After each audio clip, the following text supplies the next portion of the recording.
ನಮಸ್ಕಾರ ಎಲ್ರಿಗೂ welcome back to S Malenadu YouTube channel. ನಾನಿವತ್ತು ಕ್ಯಾಬೇಜ್ ಟ್ರೈ ಪಲ್ಯನ ಮಾಡ್ತಾಯಿದ್ದೀನಿ. ಕ್ಯಾಬೇಜ್ ಟ್ರೈ ಪಲ್ಯ ಮಾಡೋಕ್ಕೆ ನಾನಿಲ್ಲಿ ಒಂದು ದೊಡ್ಡ ಸೈಜ್ ಕ್ಯಾಬೇಜ್ನ ತೊಗೊಂಡು ಕಟ್ ಮಾಡಿ ನೀಟಾಗಿ ವಾಶ್ ಮಾಡಿ ಇಟ್ಕೊತಾ ಇದ್ದೀನಿ. ಆನಂತರ ನಾನಿಲ್ಲಿ ಒಗ್ಗರಣೆಗೆ ಒಂದು 3-4 ದೊಡ್ಡ ಸೈಜ್ ಈರುಳ್ಳಿನ ಕಟ್ ಮಾಡಿ ಇಟ್ಕೊಂಡಿದ್ದೀನಿ. ಹಾಗೆ ನಾನಿಲ್ಲಿ ಸ್ವಲ್ಪ ಕಡಲೆಬೇಳೆ, ಕೊತ್ತಂಬರಿ ಸೊಪ್ಪು, ಮೆಣಸಿನ್ಕಾಯಿ, ಸಾಸಿವೆ, ಅರಿಶಿನ ಪುಡಿ ಹಾಗೆ 1 ಗೆಡ್ಡೆ ಬೆಳ್ಳುಳ್ಳಿನ ನಾನಿಲ್ಲಿ ಜಜ್ಜಿಟ್ಕೊಂಡಿದ್ದೀನಿ. ನಂತರ ನಾನಿಲ್ಲಿ ಒಂದು 3 ಟೇಬಲ್ ಸ್ಪೂನ್ ಆಗೋಷ್ಟು ಅಡುಗೆ ಎಣ್ಣೆನ ತೊಗೊಂಡಿದ್ದೀನಿ. ಇವಾಗ ಹೇಗೆ ಮಾಡೋದು ಅಂತ ನೋಡ್ಕೊಬರೋಣ. ನಾನು ಸ್ಟವ್ ಮೇಲೆ ಒಂದು ಪ್ಯಾನ್ನ ಇಟ್ಕೊತಾ ಇದ್ದೀನಿ. ಅದಕ್ಕೆ ನಾನು ಒಂದು 3 ಟೇಬಲ್ ಸ್ಪೂನಷ್ಟು ಎಣ್ಣೆನ ಹಾಕ್ಕೋತಾ ಇದ್ದೀನಿ. ಎಣ್ಣೆ ಸ್ವಲ್ಪ ಬಿಸಿ ಆದಮೇಲೆ ನಾನು ಇದಕ್ಕೆ ಸಾಸಿವೆನ ಸೇರಿಸ್ಕೊತಾ ಇದ್ದೀನಿ. ಸಾಸಿವೆ ಚಟಪಟ ಅಂತ ಸಿಡಿದ್ಮೇಲೆ ನಾನಿಲ್ಲಿ ಕಡಲೆಬೇಳೆನ ಆ್ಯಡ್ ಮಾಡ್ಕೊತಾ ಇದ್ದೀನಿ. ಕಡಲೆಬೇಳೆನ ನೀಟಾಗಿ ಸ್ವಲ್ಪ ಫ್ರೈ ಮಾಡಿಕೊಂಡು ನಂತರ ನಾನು ಜಜ್ಜಿಟ್ಕೊಂಡಿರೋಂತಹ ಬೆಳ್ಳುಳ್ಳಿನ ಇದಕ್ಕೆ ಸೇರಿಸ್ಕೊತಾ ಇದ್ದೀನಿ. ಬೆಳ್ಳುಳ್ಳಿನೂ ಸ್ವಲ್ಪ ನೀಟಾಗಿ ಹಸಿ ವಾಸನೆ ಹೋಗೋ ತನಕ ಫ್ರೈ ಮಾಡ್ಕೊಳ್ಳೋಣ. ನೋಡಿ, ಇವಾಗ ನೀಟಾಗಿ ಇದು ಹಸಿ ವಾಸನೆ ಹೋಗಿದೆ. ಇವಾಗ ನಾನು ಇದಕ್ಕೆ ಹಸಿರು ಮೆಣಸಿನ್ಕಾಯಿನ ಸೇರಿಸ್ಕೊತಾ ಇದ್ದೀನಿ.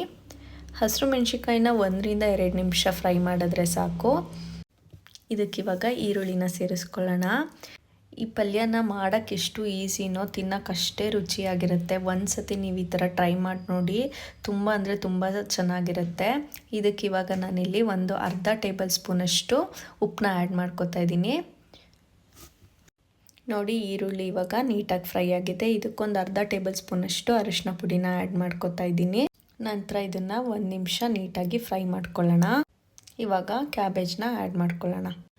ಆದಷ್ಟು ನೀವು ಕ್ಯಾಬೇಜ್ ಕಟ್ ಮಾಡಾದಮೇಲೆ ಬಿಸಿನೀರಲ್ಲಿ ಒಂದು 10-15 ನಿಮಿಷಗಳ ಕಾಲ ಅದಕ್ಕೆ ಉಪ್ಪು ಹಾಕಿ ನೆನೆಸಿಟ್ಬಿಡಿ. ಯಾಕಂದರೆ ಅದಕ್ಕೆ ತುಂಬ ಸ್ಪ್ರೇಗಳನ್ನ ಮಾಡಿರ್ತಾರೆ, ಅದಕ್ಕೋಸ್ಕರ.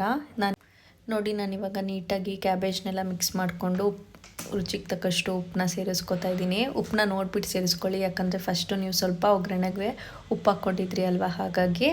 ನಂತರ ಇದನ್ನು ಲೋ ಫ್ಲೇಮಲ್ಲಿ ಒಂದು 10 ನಿಮಿಷ ಬಿಡೋಣ. ನೋಡಿ, 10 ನಿಮಿಷ ಆದಮೇಲೆ ಯಾವ ಥರ ಬೆಂದಿದೆ ಅಂತ ಹೇಳಿ. ಇವಾಗ ಇದಕ್ಕೆ ನಾನು ಸಾಂಬಾರು ಸೊಪ್ಪನ್ನ ಆ್ಯಡ್ ಮಾಡ್ಕೊತಾ ಇದ್ದೀನಿ. ಇದನ್ನಿವಾಗ ನೀಟಾಗಿ ಮಿಕ್ಸ್ ಮಾಡ್ಕೊಳ್ಳೋಣ.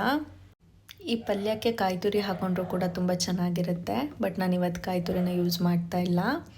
ನೋಡಿ, ಇವಾಗ ನೀಟಾಗಿ ಬೆಂದಿದೆ, ಪಲ್ಯ ರೆಡಿಯಾಗಿದೆ. ಈ ಪಲ್ಯನ ರೊಟ್ಟಿ, ಚಪಾತಿ ಅಥವಾ ಹಾಗೆ ಸೈಡ್ ಡಿಶ್ಶಾಗೂ ಕೂಡ ತಿನ್ಬೋದು. ತುಂಬ ಅಂದರೆ ತುಂಬ ಚೆನ್ನಾಗಿರುತ್ತೆ. ಒಂದ್ಸತಿ ಈ ಥರ ಟ್ರೈ ಮಾಡಿ ನೋಡಿ. ತುಂಬ ಈಸಿಯಾಗೂ ಇರುತ್ತೆ ಮತ್ತು ಟೇಸ್ಟಿಯಾಗಿ ಕೂಡ ಇರುತ್ತೆ. ಹೆಚ್ಚಿನ ವಿಡಿಯೋಗಳಿಗಾಗಿ ನಮ್ಮ ಚಾನಲ್ನ ಸಬ್ಸ್ಕ್ರೈಬ್ ಆಗಿ, ಲೈಕ್ ಮಾಡಿ, ಶೇರ್ ಮಾಡಿ ಮತ್ತು ಕಮೆಂಟ್ ಮಾಡಿ. Thank you for watching.